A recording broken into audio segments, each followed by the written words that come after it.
Good afternoon. Good afternoon, everyone. Merry Not Stupid O'Clock. Welcome to an afternoon version of Spilling Tea. I am your host, Tiffany Daniels, and yes, the camera is foggy. Yes, I've been trying to figure out how to get it unfoggy. I can't figure it out yet, so sorry about all that.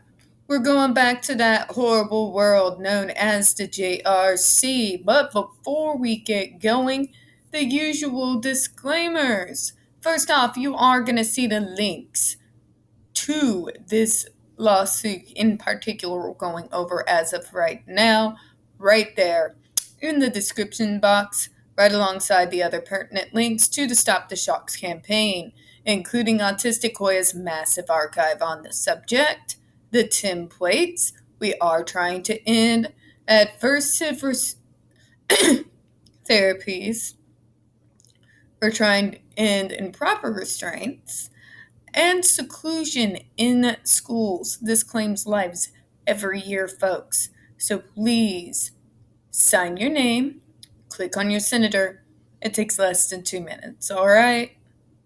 Also present, the self-explanatory change.org Shut the Judge Rotenberg Center petition.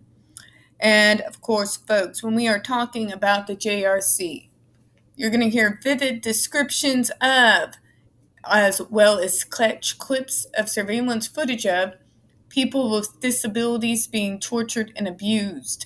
If you have young children present, please use your headphones. And yes, I am more awake than usual. However, I have not yet had my second, let alone my third, dose of caffeine. So if I stumble over any words, my apologies in advance. And we are going to where we left off yesterday.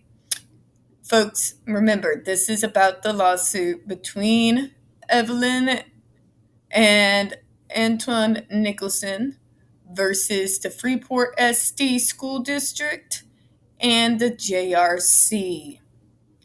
Now, here we go. As and for a first cause of action against Freeport School District for breach of contract. Ooh, this should get interesting.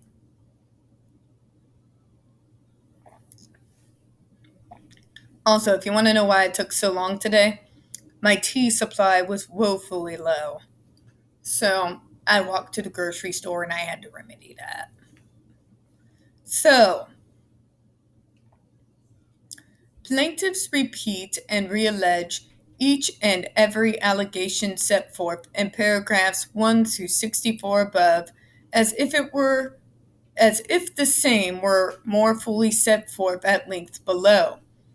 Plaintiffs were a beneficiary of the agreement between Freeport School District and the JRC, insomuch as Antwone was to receive free appropriate public education. If that's what y'all call appropriate education, I think that's what that lawsuit is all about.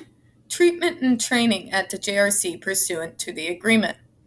Antwone was pursuant to the express terms and conditions of the agreement, granted the right to receive services, including but not limited to training and education in accordance with an appropriate individualized treatment plan, ITP, and an appropriate individualized education plan, IEP, or similar plan developed for Antwone. See, that's the problem, folks.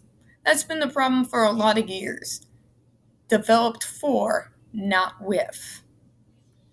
That changed as of early 2000s in this state, when I and a few other advocates from people first started to get involved, to where now the students themselves are more involved with their IEPs and have a better understanding of what it is that they are supposed to do and where they would like their education to go. So, besides the point. Ms. Nicholson was, pursuant to express terms and conditions of the agreement, granted the express right to develop, in cooperation with the JRC, an IEP or other appropriate document identifying the specific goals and objectives for Antwone, and appropriate documentation identifying specific goals and objectives for Antwone, and the services and programs designed to meet those goals and objectives. That's pretty common in an IEP and with an IEP meeting. I was always involved with mine when I eventually got one. That was very late in my public school career, by the way, where my mom would be there. There was one time I believe my aunt was there with us as they were designing my IEP, but I had input into my own IEPs. And that wasn't even a common practice, but that was common practice in where I was getting my education. For all their shortcomings, there was at least that. In breach of agreement, Antwone was not provided with an appropriate education, treatment, or training. Rather, Antwone was subjected to severe corporal punishment in the form of electric shock treatment applied on a daily basis through GED, which caused Antwone to sustain serious physical injuries and mental anguish and anxiety. Preach it! In breach of the agreement, a legal appropriate ITP and IEP or similar plan was not developed for Antwone in his training, education, and treatment. In the breach of the agreement, the terms of the IEP and or ITP were used as a basis to institute and prolong the use of the GED and other adversive therapy, although said therapy was not incorporated into said plan or approved as part of the plan, all with the knowledge of the defendants. Woo! Going against the law there. In breach of the agreement, the education, treatment, and training actually received by Antwone at the JRC was in direct contravention of any ITP or IEP or similar plan developed for Antwone. In breach of the agreement, the Freeport School District did not cooperate with either the JRC or Ms. Nicholson in developing a legal appropriate ITP or IEP or similar plan for education, treatment, and training of Antwone. In the breach of the agreement, the Freeport School District failed to monitor or check on Antwone's education, treatment, and training to verify that it was appropriate and that it was meeting established goals and objectives set for Antwone. In breach of the agreement, the Freeport School District failed to verify whether the services and treatment provided by JRC to Antwone were properly administered by certified and trained licensed professionals. This is damning. In breach of the agreement, the Freeport School District failed to verify whether the JRC's use of adversive treatment, including but not limited to shock treatment, was properly authorized by all appropriate licensing authorities in Massachusetts, and that the same was consistent with New York's laws, rules, regulations regarding the same. As a result of the breach of the agreement, Antwone was denied his beneficial contractual right to a free, appropriate public education, training, and treatment, and instead was tortured with painful shocks on a daily basis by application of a multiplicity of electric shocks administered as punishment and deterrence in furtherance of Antwone's ITP and IEP. Although the use of the GED was, upon information and belief, approved by the Massachusetts Court for use on Antwone, the power, intensity, and duration of said treatment, and the way in which it was coupled with other adversives, were inconsistent with the court approval or designed only to inflict pain, ensure compliance, and fear of further adversive therapy. Adversive therapy shouldn't be a thing in the first goddamn place. It doesn't do anything but cause further harm and damage. Just saying. Just saying this all. Ms. Nicholson was never advised of or approved the extent, duration, intensity, or infliction of severe pain to her son for any purpose whatsoever. As a result of the breach of the agreement, Antwone was denied his beneficial contractual right to free public education, training, and treatment, and instead was treated as a psychological laboratory specimen subject to experimental and controversial adversive behavior testing that is not approved in the state of New York. As a result of the breach of the agreement, Ms. Nicholson was denied her beneficial contractual right to cooperate in developing a legal and/or appropriate IEP or ITP or laws, rules, regulations of the state of New York. As a result of the breach of agreement, Ms. Nicholson was uninformed by Freeport School District as to Antwone's factual, educational, and treatment progress. As a result of the breach of the agreement, plaintiffs have been damaged in a sum to be determined at trial, as and for a second cause of the action against the JRC for assault.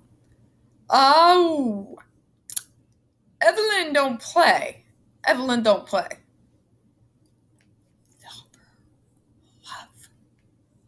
Plaintiffs repeat and reallege each and every allegation set forth in the paragraphs through 83 above as if the same were not fully set forth at length below. Antwone was subjected by the JRC to daily adversive treatment, including but not limited to shock treatment administered multiple times a day through the GED. Antwone was subject to two types of GED applications at the JRC, the base application and the much more severe Extremeville application called GED. I believe that's the GED-4. The GED-4A, 45 milliamps, folks. That, remember, your common police taser and police stun guns use 4 to 5. Think about that. There is no educational purpose whatsoever to the shock therapy applied, especially the GED-4 application. As such, the shock treatment administered to Antwone were an unjustifiable use of force. Insomuch as Antwone was required to wear the GED every day and night, Antwone never knew when or how often he would be shocked, or whether the shock would be a base application shock or the more severe GED-4 shock. As such, Antwone was continuously subjected to, on a daily basis, an unjustifiable, reckless, and wanton threat of force. Thank you. The JRC's purpose in administering the electric shocks was to intentionally punish bad behavior and arouse apprehension in Antwone so as to curb negative behavior in the future, which is insane. Insane. They're insane. But we got to abuse the autism and the ADHD and the oppositional defiance disorder out of him.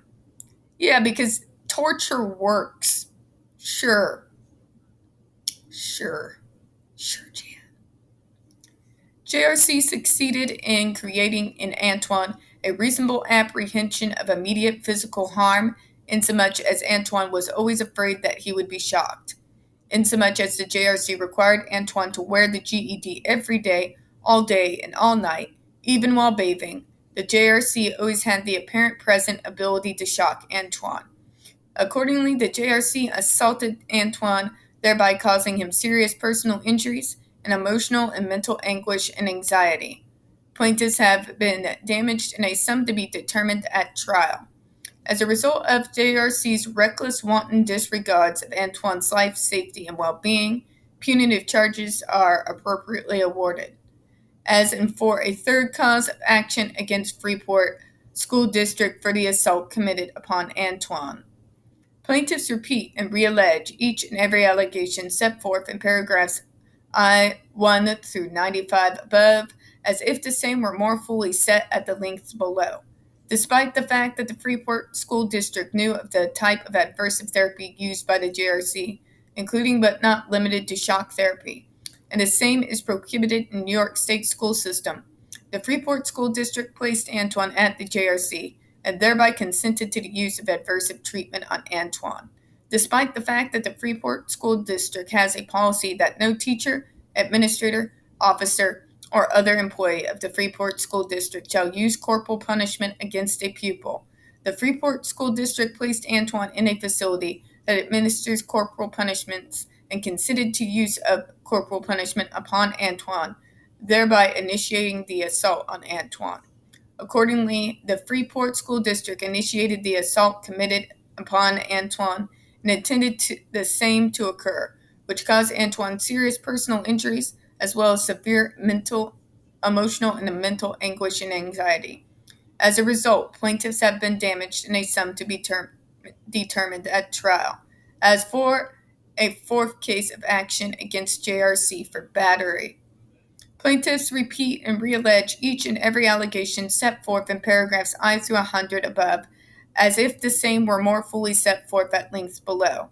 The JRC's conduct in intentionally administering physical aversive treatment to Antwone, including but not limited to electric shocks, constituted a battery. The aversive treatment administered to Antwone was harmful and offensive in nature, causing Antwone serious personal injuries and mental and emotional anguish and anxiety. As a result of said battery, Antwone has been damaged in a sum to be determined at trial. As a result of the JRC's reckless, wanton disregard of Antwone's life, safety, and well-being, punitive damages are appropriately awarded. So listen to what's being said here. And let's contrast that with the parents that defend this school and what they've said since the July 7th overturned by the DC Circuit Court. Free and safe. Free and safe. But look at this lawsuit here. What is it telling you? What is it telling you? These kids are not free, and they sure as hell are not safe. And remember, folks, this was in 2006. What I would like to know is why the hell this school was not closed down as soon as this came out. Just saying. Because this is extremely damning. As and for a fifth cause of action against Freeport School District for the battery committed upon Antwone, plaintiffs repeat and reallege each and every allegation set forth in paragraphs I through 105 above, as if the same were more fully set forth at length below. Despite the fact that the Freeport School District knew of the type of aversive therapy used by the JRC, including but not limited to shock therapy, and that the same is prohibited in the New York State school system, the Freeport School District placed Antwone at JRC and thereby consented to the use of aversive treatment on Antwone and intended the same to occur. Despite the fact that the Freeport School District has a policy that no teacher, administrator, officer, or other employee of the Freeport School District shall use corporal punishment against a pupil, the Freeport School District placed Antwone in a facility that administers corporal punishments and consented to use the corporal punishment upon Antwone, thereby initiating the use of corporal punishment and battery on Antwone. Accordingly, the Freeport School District initiated the battery committed upon Antwone and caused the same to occur, all of which caused Antwone serious personal injuries as well as severe emotional and mental anguish and anxiety. As a result, plaintiffs have been damaged in a sum to be determined at trial. As and for a sixth cause of action against the JRC for intentional infliction of emotional distress. Oh, we gotta read this.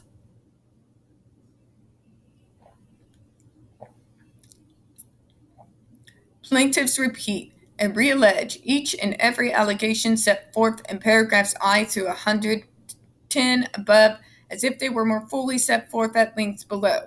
JRC shocked Antwone every day, several times a day. JRC often shocked Antwone for simply swearing or saying no to a directive. JRC at times repeatedly shocked Antwone for no reason at all other than allegedly for purposes of deference. This lawsuit is giving the lie to every single thing that JRC claims.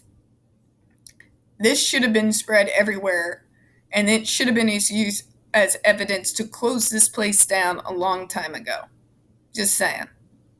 The shock administered to Antwone oftentimes knocked him off his feet, leaving him writhing on the floor in pain. JRC forced Antwone to wear the GED during sleeping hours and while bathing, where there would be no reason at all to administer the shocks. In your face, Judge Bernstein. In your face. You lied. This lawsuit makes that quite clear. They do indeed make them wear it in their sleep. They shock them in their sleep. Just saying. JRC created an environment wherein, JRC forced Antwone to wear the GED in sleeping hours and while bathing, where there would be no reason at all to administer shocks. JRC created an environment wherein Antwone witnessed other students at JRC receive aversive treatment in cruel and inhumane manners and or be beaten by staff members. Oh my God. This should have got them rated. But no, it continues on. JRC's conduct was extreme and outrageous and performed with the intent to cause Antwone severe emotional distress in the guise of curbing negative behavior in the future. JRC's conduct was extreme and outrageous and performed in utter and complete disregard of the substantial probability of causing Antwone severe emotional distress. As a result, the JRC's extreme and outrageous conduct, Antwone has, in fact, suffered severe emotional distress, anxiety, and mental anguish. As a result, plaintiff have been damaged in sum to be determined at trial. As a result of JRC's reckless, wanton disregard for Antwone's life, safety, and well-being, punitive damages are appropriately awarded. As and for a seventh cause of action against the Freeport School District for the infliction of emotional distress, will be pursued tomorrow, folks. So this is damning.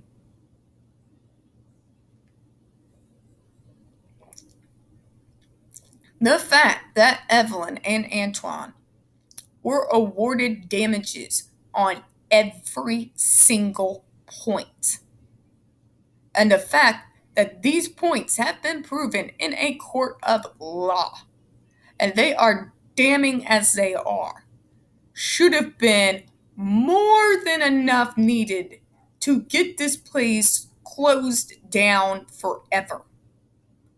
Yet somehow, in spite of this extremely damning evidence, in spite of the fact that they had to pay these folks for the damages, yet they still are here. They're still doing it. They're still getting away with it. They are still getting away with it. And if you think that anything is different from Antwone's day, I got a river in Egypt I can sell you. This is what they actually do. This court case goes back and proves it in quite a bit of detail. So why does the JRC still exist? And with that note, we'll go ahead and close out this afternoon. We don't get very many views on this channel, especially on this subject. The few that we do tend to get removed from time to time. So folks, please don't forget to hit that like button. Hit subscribe. Don't forget to hit the comments. I do appreciate your time this afternoon. And as always, we here at Spilling Tea hope you have a good one. Bye-bye.